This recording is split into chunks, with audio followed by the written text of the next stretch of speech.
Question: a large number of water drops, each of radius r, combine to have a drop of radius capital R. If the surface tension is T and mechanical equivalent of heat is J, the rise in heat energy per unit volume will be. Rise in heat energy per unit volume will be, ये आपसे पूछा गया है.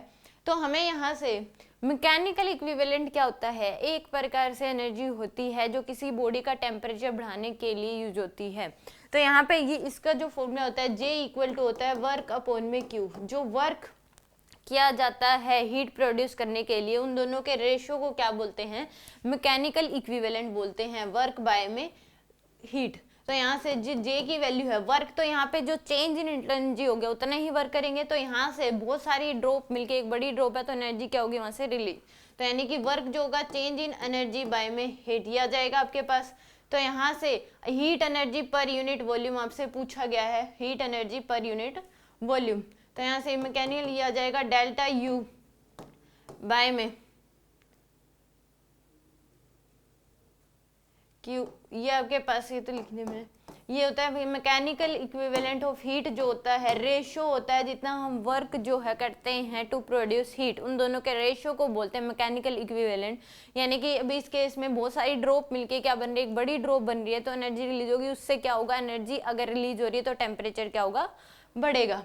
तो यहाँ पे इस case में वॉल्यूम कंजर्वेशन लगा दे, क्योंकि बहुत सारी छोटी छोटी ड्रॉप हैं जो कि मिलके क्या बन रही हैं, एक बड़ी ड्रॉप मिल रही है, बहुत सारी ड्रॉप हैं. तो यहाँ से volume conservation 4/3 pi r cube into में एन इक्वल टू क्या हो जाएगा, 4/3 पाई कैपिटल आर का क्यूब.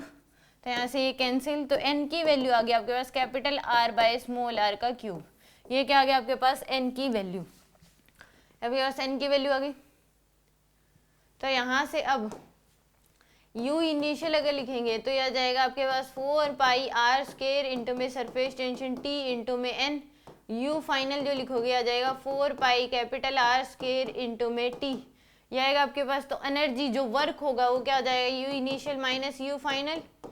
तो यहाँ से 4 पाई आर स्क्वायर T इंटू में N माइनस का 4 पाई कैपिटल आर स्क्वायर इंटू में T. तो यहाँ से 4 पाई T को हम कॉमन ले ले, ये आर स्क्वायर इंटू में N की जो वैल्यू है वो क्या लिख सकते हैं, capital R by small are का क्यूब माइनस दिस. तो यहाँ से ये कैंसिल हो जाएगा, ये आर बच जाएगा. तो 4 pi T divide by r cube by में आर माइनस का कैपिटल आर स्क्वायर. तो यहाँ से जो वर्क आएगा वो कितना आ जाएगा आपके पास, 4 पाई T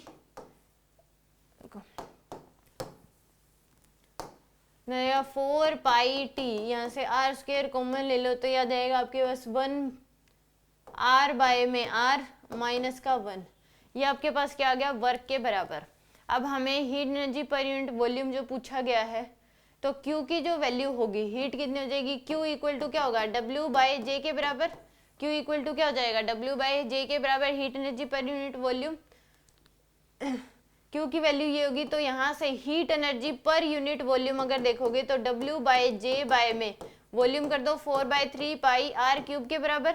यह आएगा आपके पास heat energy per unit volume. ये तो टोटल हीट एनर्जी प्रोड्यूस जो हुई वो होगी आपके पास. तो heat energy per unit volume क्या हो जाएगी, वर्क डिवाइड बाय में मैकेनिकल इक्विवेलेंट.